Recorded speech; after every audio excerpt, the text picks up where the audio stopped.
परिश्रम का उद्देश्य केवल जीविकोपार्जन होता है और उसे उसी तक सीमित रहना चाहिए।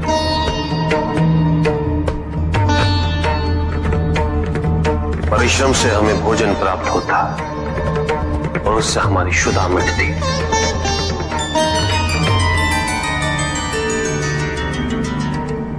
किंतु हमारे जीवन का उद्देश्य केवल अपने पेट की क्षुधा को मिटाना नहीं होता।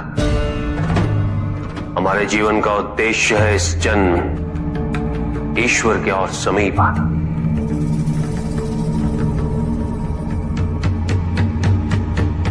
और ये केवल आत्मा के विकास से ही संभव है।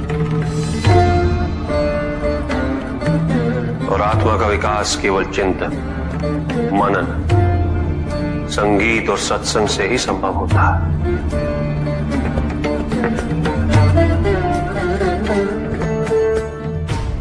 आत्मा का यही विकास मनुष्य को उसकी मनुष्यता से उबार कर ईश्वरत्व की ओर ले जाता है। इसलिए केवल ये सोचना कि जो परिश्रम नहीं कर रहे वो आलसी, ये उचित नहीं।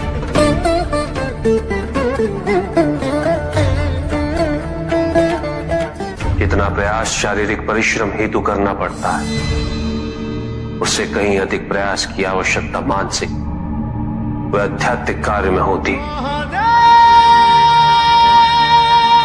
अपने स्वार्थ से ऊपर उठना पड़ता है।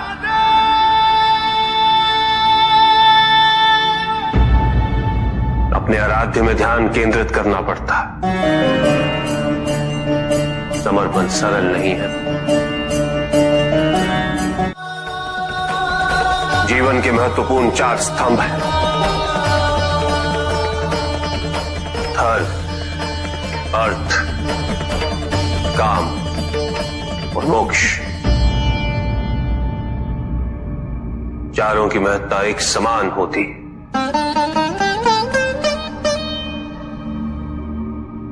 केवल धर्म के लिए शेष तीनों उद्देश्यों से विमुख हो जाना ये उचित नहीं और ये ईश्वर को भी स्वीकार्य नहीं।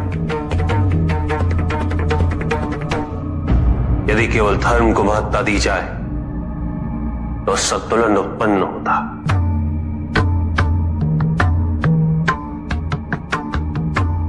परिणाम स्वरूप जीवन में जब भी इस प्रकार का कोई संकट उत्पन्न होता है तो मनुष्य संपूर्ण रूप से स्वयं को ईश्वर के प्रति आश्रित कर देता है।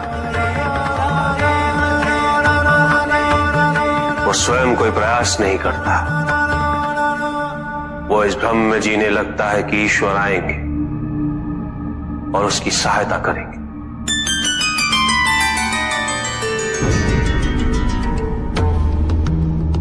किंतु ईश्वर केवल उसी की सहायता करते हैं तो स्वयं अपनी सहायता करने का साहस करे,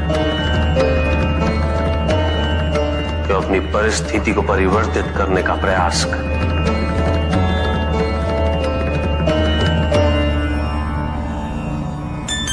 अपनी भूल को स्वीकार करने के लिए साहस की आवश्यकता होती है और यदि अपनी भूल का आभास हो जाए तो क्षमा मात्र एक औपचारिकता है।